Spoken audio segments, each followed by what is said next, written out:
네, 시사인터뷰 오늘 2부로 넘어왔습니다. 우리 사회 현안을 법률 전문가의 눈으로 바라보는 시간입니다. 세상 돋보기 시간 김수지 변호사 나와 있습니다. 안녕하십니까? 네, 안녕하십니까? 네, 자 지난 시간에는 보이스피싱 범죄 중에 검찰청이라든가 은행 등을 사칭한 기관 사칭형 범죄에 대해서 알아봤습니다. 기관 사칭형 범죄는 꽤 오랫동안 네, 10년이 넘어가고 보이스피싱 범죄에 대해서 기관 사칭형은 다들 대처를 하고 계신다고 보는데 요즘에 기관 사칭을 하게 되더라도 꽤 많이 속아 넘어가는 그 정도로 진화를 했다고. 네. 자, 지난 시간에 알려주신 내용 중에 중요한 내용들 요약해서 먼저 좀 간추려 주시죠. 네, 그 기관 사칭형 범죄의 유형과 예방법을 좀 알려드리겠습니다. 그 기관 사칭형 범죄는 서울중앙지검 등을 사칭을 해서 당신 통장 계좌가 보이스피싱 범죄 조직 등 범죄를 위한 대포 통장에 쓰였다라고 하면서 다른 모든 계좌를 알려주면 계좌를 좀 정지를 시켜두겠다라고 하면서 시작이 되는데요. 그런 다음에 요즘에는 이제 진화된 수법 중에 하나가 그 강수강발 어플을 설치를 하도록 만드는 것입니다. 강수강발. 네, 이게 강수강발이라는 것은 경찰과 검찰, 금감원, 은행 등 어디로 전화를 걸어도 범죄 조직이 전화를 받는 것입니다. 그래서 범죄 조직이 피해자에게 거는 전화가 이런 기관들의 정상 전화번호로 표시되는 기능인데요. 그래서 10년 전과는 달리 지금은 어플을 통해서 실제 경찰과 검찰에 전화를 걸더라도 범죄 조직이 전화를 받으니까 이게 실제 사건인지 여부를 확인하기 어려운 것입니다. 야, 이래버리면 순간에 물론 이제 이겁니다. 검찰이라든가 기관 사칭형 전화로 한 적 없다. 절대 하지 않는다. 맞습니다. 그것만 아시면 되는데 혹시나 순간적으로 이런 전화를 받게 되면 당황하거든요. 네, 그렇죠. 네. 그래서 이걸 피해를 막기 위해서 서울중앙지검에서 하도 그 서울중앙지검을 사칭을 많이 하니까 정확한 이름은 이제 보이스피싱 서류 진짜인지 알려줘 콜센터를 운영을 하고 있는데요. 이걸 찐센터라고도 합니다. 네. 이쪽에 연락을 하셔서 확인을 해보실 수가 있어요. 이게 진짜로 검찰에서 진행하고 있는 사건인지 그리고 검찰에서 보낸 서류인지 왜냐하면 공문서를 또 다 위조를 하거든요. 공소장 같은 것들. 네. 그러니까 이 서류들이 진짜인지 여부를 이 찐센터에 연락을 하시면 확인을 해보실 수 있습니다. 그리고 아까 말씀드렸듯이 검찰은 어떤 경우에도 현금을 인출하거나 송금하라고 말하지 않고 또 전화를 끊고 다시 걸겠다라고 했을 때 어떠한 불이익도 주지 않거든요. 근데 이제 보이스피싱 범죄의 좀 전형적인 수법이 전화를 절대 끊지 못하도록 합니다. 그래야지 계속 속아 넘어가니까요. 네, 그리고 검찰은 휴대전화 메시지나 무슨 카카오톡 메시지를 서류를 보내지 않으니까 이 점을 꼭 기억하시기를 바라겠습니다.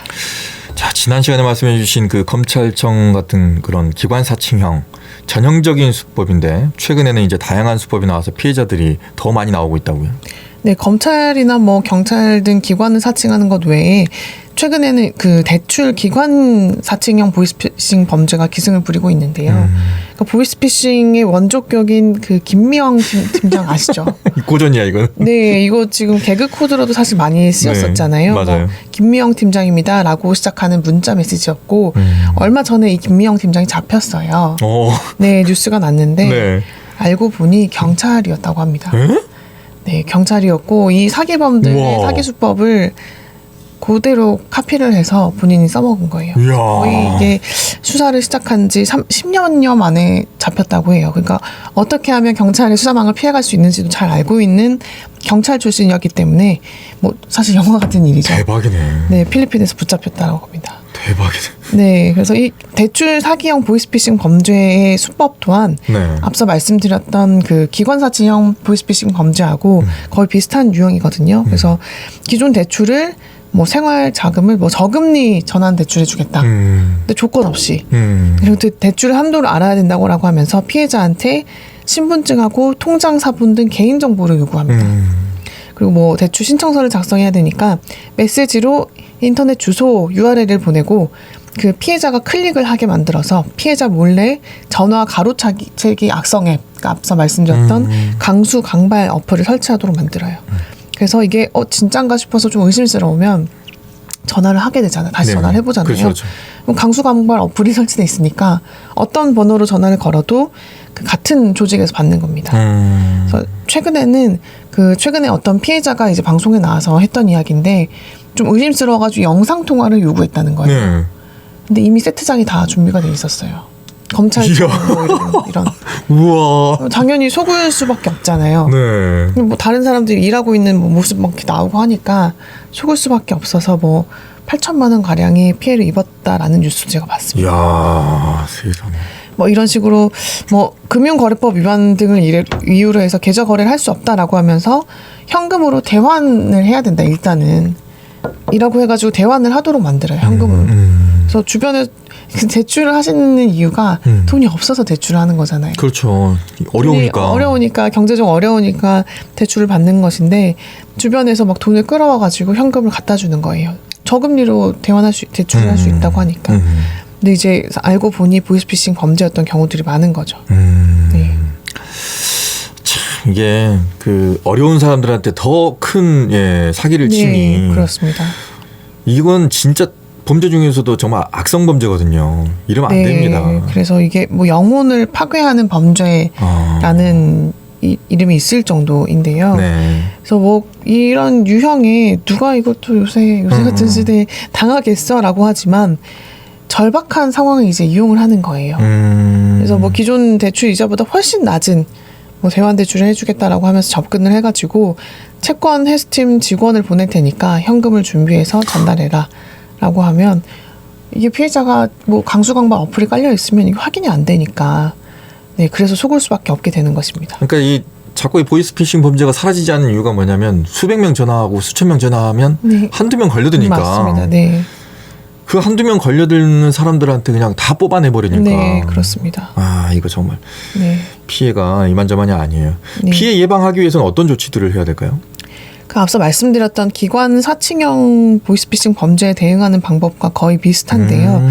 그 출처가 불분명한 그 어플을 설치하는 것을 요구할 경우에 가족이나 지인의 전화기를 이용해서 관련 금융회사 또는 금융감독원 콜센터 1332번의 사실 여부를 확인할 필요가 있습니다. 대출금 상환은 본인 명의의 계좌 또는 금융회사 명의의 계좌만 가능하기 때문에 현금을 요구한다는 것 자체가 범죄인 거예요. 그래서 무조건 거절해야 되고요. 금융회사는 수수료 명목으로 자금 이체 또는 현금을 요구하지 않기 때문에 뭐 신용등급 상향이나 대출 실적 불풀리기 명목으로 금전을 요구할 경우에는 무조건 거절하셔야 됩니다.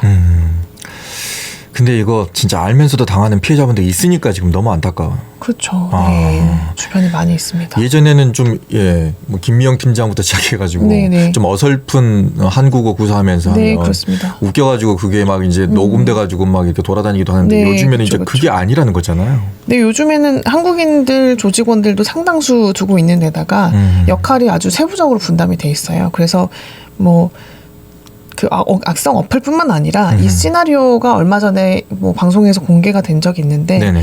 상당히 세부적이에요. 그래서 이거를 속을 수밖에 없게 만들어가지고 이게 실제 범죄 조직인지를 확인할 수 있는 방법이 거의 없어진 겁니다. 네, 그래서 안타까운 것은 기관 사칭형 범죄에는 20대가 뭐 74.4%로 가장 많았고 대출 사기형은 50대에서 60대가 61%로 최다였습니다. 아, 그러니까 20대는 불안함을 이용한 거구나. 그렇죠. 네, 사회 경험이 부족하기 때문에 이 불안함을 이용한 거고 5, 60대 같은 경우는 경제적으로 좀 어려우신 분들이 좀 있어요. 진짜 돈이 자영업자분들. 없으니까. 네, 그래서 자금 압박으로 그런 절박한 상황에서 뭐 대출을 저리로 신청할 수 있다. 혹은 무소득자도 신청할 수 있다라고 하니까 좀 오히려 더 큰 피해를 당하는 것으로 분석되고 있습니다. 요즘에는 가족이라든가 지인 사칭해가지고도 한다면서요?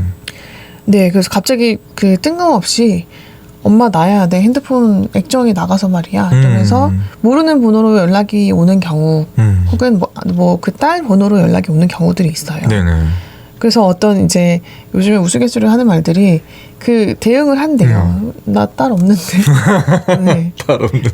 나 아직 결혼 안 했는데. 약간 이런 식으로 네. 문자를 보내서 오히려 보이스피싱 범죄 조직하고 이제 막 연락을 주고받은 그런 사례들이 이제 재미로 이제 돌아다니는 경우들이 있어요. 근데 이게 실제로 딸이 있는 경우.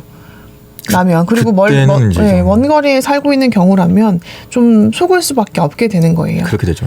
네, 그래서 2021년 기준으로는 2021년에 발생한 보이스피싱 범죄 중에 60% 가량이 뭐 대출 기관 뭐 사칭형이 아니라 가족이나 지인 사칭형 피싱이었던 것으로 드러났습니다.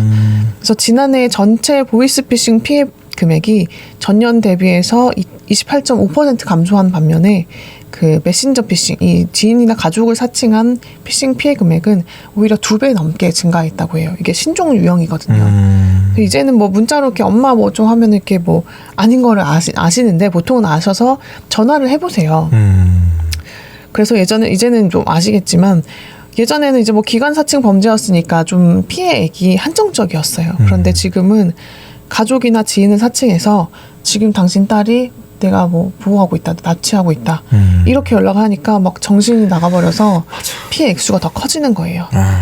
그래서 이제는 그 최근에는 AI로 목소리까지 따서 피해자들을 속이는 사례들도 좀 생기고 있다고 하니까요. 저 엊그저께 뉴스에 네. 중국발 뉴스 봤는데 AI로 얼굴을 이렇게 만들어가지고 네. 지인이 영상통화로 돈 빌려달라 해가지고 실제로 돈을 빌려. 아, 그러니까요. 네.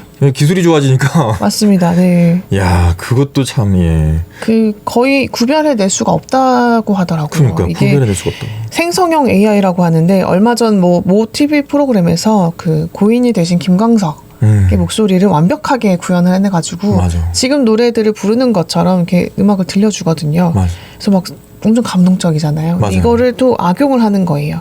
왜냐하면 이 AI가 뭐 3초 분량의 목소리 샘플만 있어도 특정인의 말투와 문장 등을 완벽하게 구현할 수 있게 만듭니다. 그래서 가족이나 친구, 연인 등의 목소리를 뭐 휴대폰을 해킹하거나 하는 등의 방법으로 뭐 3초만 이렇게 듣는다고 해도 미리 준비한 말을 하는 것뿐만 아니고 상황에 맞게끔 실시간 대화도 가능하다고 합니다. 그래서 뭐 챗GPT 기능하고 결합을 한 것이겠죠. 그래서 실제 이제 올해 그 국제적인 그런 조직인 메가피에서 조사한 결과로는 네. 뭐 7,000명을 대상으로 조사를 했어요. 네. 그랬더니 응답자의 70%가 AI로 구현된 목소리와 실제 목소리를 구별할 수 없다라고 답을 했고 이 중에 10%는 AI 보이스피싱 범죄를 겪은 적이 있다고 답했다고 해요. 그리고 이 가운데 77%는 실제로 돈을 잃었고요. 왜냐하면 똑같은 목소리로 전화를 하면 이건 분명한 거잖아요. 그렇지. 그래서 속아 넘어가는 사례들이 많았다고 합니다. 야, 우리 좋으라고 만들어낸 기술을 세상에 이제 또 악용을 하네. 이걸 악용을 합니다. 네. AI 이용하면 이거 쉽지 않겠는데요. 피해를 좀 피해가기가 쉽지가 않을 것 같아요. 그렇습니다. 네. 그래서 우리나라에서도 AI 목소리를 이용한 것인지는 뭐 밝혀지진 않았는데 한 60대 여성분이 자신의 딸이 납치돼 있다라고 하는 연락을 받게 돼요.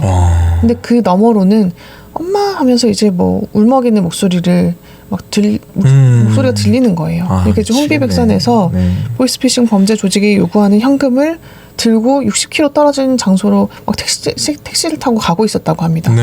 근데 이제 그 같은 장소에 이제 아들이 있었는데 아들도 뭐 누나 목소리 맞는 것 같아 라고 해서 엄마 가봐 라고 한 거예요. 근데 이제 엄마가 택시를 타고 가는 와중에 아들이 그 따님 분이 결혼하신 분이었던 모양이에요. 네. 그래서 이제 매형분한테 전화를 해봤더니 그렇지. 무사했던 거죠.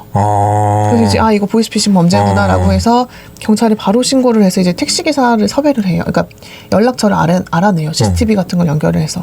그 전화해서 엄마한테 전달되도록 말을 하는데도 절대 전화를 끊지 않고 절대 믿지 않는 거예요. 오히려 우리 가족이 전체적으로 다 위험에 빠졌구나. 아들까지 위험할 수 있겠구나라고 해서 끝까지 믿지 않고 돌아오지 않았어요. 근데 그래도 도착 직전에 뭐 택시 기사님까지 같이 설득을 해가지고 차를 돌아오게 된 그런 사례도 있었다고 합니다. 이야, 대단하네 정말. 그렇죠. 네. 왜냐면 그 딸의 목소리 들어버렸잖아요. 그러니까요. 그러면 60대 이상의 그 약간 나이 드신 분들이라면 그렇죠. 너무 걱정이 돼서 전 재산은 사실 다 가져가는 거예요. 그래서 경찰 제가 찾아본 어떤 영상 중에는 경찰서에 와서 뭐 확인을 부탁을 뭐 이쪽으로 자기 가야 되는데 길이 어디냐라고 물어봤던 그런 사례가 있었어요. 근데 돈을 막 엄청 들고 가니까 이 순경이 이상하게 생각을 해가지고 이제 그 현장에서 메모로 주고 받으면서 이제 뭐 확인을 했던 거예요. 전화를 못 끊게 하니까. 그래서 전화를 못 끊게. 네. 근데 요새는 무서운 게 그 아까 제가 말씀드렸던 강수강발 어플에는 GPS 추적 장치까지 있다고 해요. 그러면 경찰서를 가는지 자기들 지정한 은행을 가는지조차도 다 확인이 되게끔 이 어플이 기능이 좋아졌어요. 이야. 네, 그러니까 이제 다 지켜보고 있다는 거 아니에요? 그렇죠. 그래서 뭐 은행에 가기로 해놓고 다른 데를 간다 그러면 바로 연락을 해서 지금 뭐 검찰청에서 뭐 위치 추적 중이다 이렇게 말을 해서 또 한 번 속이는 거죠. 이렇게 서가 넘어간 사람들이 충격이 너무 크잖아요. 네. 그러면서 스스로 극단적인 선택하는 경우도 있다면서요. 네, 그렇습니다. 그 처음 보이스피싱 범죄가 이루어지던 2009년 초에 이제 우체국 그 직원을 사칭한 보이스피싱 범죄를 당해서 아르바이트로 모은 돈 640여만 원. 이게 등록금이었다고 해요. 아. 그래서 그 여대생이 바보같이 사기를 당해서 미안하다라는 유서를 남기고 이제 스스로 목숨을 끊은 그런 안타까운 일이 있었습니다. 뭐 1년 전에는 유명 TV 프로그램에도 출연했던 배우 지망생이 200만 원을 보이스피싱 범죄로 잃었는데 스스로 목숨을 끊는 그런 200만 원 일도 때문에? 있었습니다. 네, 근데 이제 어떤 면에서 굉장히 적은 돈이잖아요. 근데 이 피해자에게는 전 재산이었죠. 그렇죠. 네. 그래서 이제 막막한 마음에 그리고 이게 누구를 원망할 수가 없는 거예요. 왜냐하면 가해자를 잡는 게 굉장히 어렵거든요. 그래서 이분들뿐만 아니라 뭐 어떤 사업자분들도 아까 말씀드렸듯이 뭐 대환대출 해준다고 하니까 네 쉽게 당하기도 했습니다. 이 보이스피싱 조직 잡기 힘들다면서요? 뭐 아까도 말했지만 김미영 팀장 잡아보니까 필리핀 가 있고, 네 그렇습니다. 국내에 없는 경우가 거의 대부분이라고 뭐 들었고, 네. 중간도 본인들이 고용한 사람들이라고 들었거든요. 그렇습니다. 그래서 안타깝게도 이 총책을 잡기가 최윗선을 잡는 것이 굉장히 어렵습니다. 그래서 제가 그 보이스피싱 범죄 조직들 중에 인출책이나 운반책을 담당했던 피고인들을 제가 실제로 변론을 해본 경험이 있는데요. 사실 뭐 총책들은 뭐 오지 않아요. 왜냐하면 그렇죠. 뭐 잡힐 일이 별로 없어서 잡힐 일이 없지. 거의 인출책이나 운반책, 그러니까 뭐 아르바이트인 그렇죠. 줄 알고 뭐 이것만 받아오세요. 네네네 뭐 이런 식으로. 그렇게 되게 많은 돈을 주거든요. 알바비를 많이 주니까 초창기에는 그런 식으로 해서 아르바이트생들을 많이 모집을 했어요. 그래서 이제 그 운반책이나 인출책들도 자신에게 지시했던 윗선이 정확히 누구인지를 전혀 모릅니다. 아까 말씀하셨듯이 해외 주소지를 두고 있거나 뭐 경로를 다양한 경로가 불법 경로들을 통해서 자금을 이렇게 받기 때문에 알 수가 없습니다. 그래서 작년에는 그 필리핀에서 108억 원 규모의 보이스피싱 범죄 조직이 이제 현지에서 붙잡혀서 강제 송환되는 경우가 있기도 했어요. 네. 그리고 얼마 전에도 이제 최대 14억 원대 보이스피싱 피해를 입은 혐의를 받아서 중국에서 약 3년간 도피 생활을 한 보이스피싱 조직의 총책이 국내로 송환돼서 재판으로 넘겨졌다고 하고요. 네. 근데 이런 경우는 이렇게 뉴스에 날 만큼 너무나 이제 드문 경우예요. 그래서 뭐 한 10년 동안 수사를 해야지만 겨우 잡을 수 있는. 그래서 최근 들어 몇 차례 이렇게 송환하는 경우들이 있기는 하지만 어둠의 경로로 이렇게 돈을 가져가고 뭐 이렇게 인출책이나 운반책을 모집하는 경로들도 그렇게 뭐 좋은 경로가 아니기 때문에 잡는 것이 쉽지 않은 것으로 알고 있습니다. 네. 자, 끝으로 네. 수사나 처벌은 어떻게 받는지. 왜냐하면 일반 운반책도 처벌받잖아요. 네, 일반 운반책이나 그 이제 인출책들을 단순 가담자라고 하거든요. 네네. 그래서 양형 인자에 있어요. 이게 단순 가담을 한 경우에는 양형을 좀 적게 해주거든요. 그래서 이제 사실은 양형 기준 자체는 사실 높아지지 않았어요. 이게 사기죄가 적용이 되거든요. 보이스피싱 범죄법이 뭐 따로 있는 게 아니고, 그래서 인출책이나 운반책에 대한 처벌이 그 아주 많이 높아졌어요. 선고 형량이 많이 높아져가지고 인출이나 운반을 몇 번만 하더라도 곧바로 구속되는 경우가 많아요. 거의 한 번만 해도. 네, 그래서 요즘에는 모르고 해도?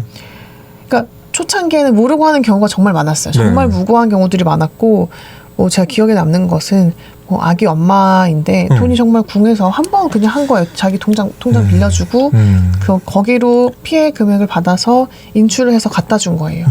근데 이게 이제 재판에 넘겨져가지고 뭐 그 처벌받게 된 그런 경우가 있었거든요. 그래서 제가 이제 그 법정에서 그분을 보면서 굉장히 안타까웠어요. 왜냐면 진짜 그분도 피해자일 수 있는 거예요. 그렇죠. 어떤 면에서는. 맞아요. 초창기에는 이렇게 모르는 분들이 많았어요. 근데 요즘에는 보이스피싱 범죄가 막 개그 코드로 활용이 될 정도로 많이 퍼지고 있잖아요. 그래서 무슨 가방 운반만 해주면 알바비 많이 주겠다고 하는 광고를 보고 이제 알바를 지원을 하는데 이제는 한 번쯤 의심을 해봐야 한다라고 법원에서 보고 있는 거예요. 이거 좀 당연히 요즘에 이게 횡행하고 있으니까 보이스피싱 범죄라고 한 번쯤 의심을 했어야 하지 않겠냐라고 법원에서 보고 있기 때문에 네. 몰랐다라는 점에서 아주 적극적으로 입증을 하지 않는 이상 법원이 이걸 잘 인정해주지 않고 있습니다.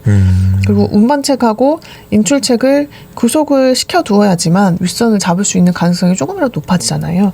그래서 이제 선고 형량이 점점 더 세지고 있습니다. 네. 일단 정리를 하자면 기관 사칭형 검찰이라든가 기관 사칭형 네. 전화 거는 건 없습니다. 없습니다. 네, 받으시면 안 되고 네. 받아도 바로 그냥 끊어버리십시오. 그리고 네. 일반 운반책도 한번 의심하셔야 됩니다. 그냥 네, 가방 날라준다 해가지고 돈 준다고 하면 요즘에는 절대 그런 거에 속아 넘어가시면 네. 안 될 것 같습니다. 그렇습니다. 자, 보이스피싱은 날로 발전해 가고 있는데 네. 꼭 긴장하시면서 절대 속아 넘어가지 않도록. 이래도 한두 명 꼭 이렇게 당황하니까 그렇죠. 속아 네. 넘어갈 수 있으니까 네, 절대 네. 그런 일이 없었으면 하는 바람입니다. 네, 네, 네. 자, 김수지 변호사와 함께했습니다. 고맙습니다. 네, 고맙습니다. 네.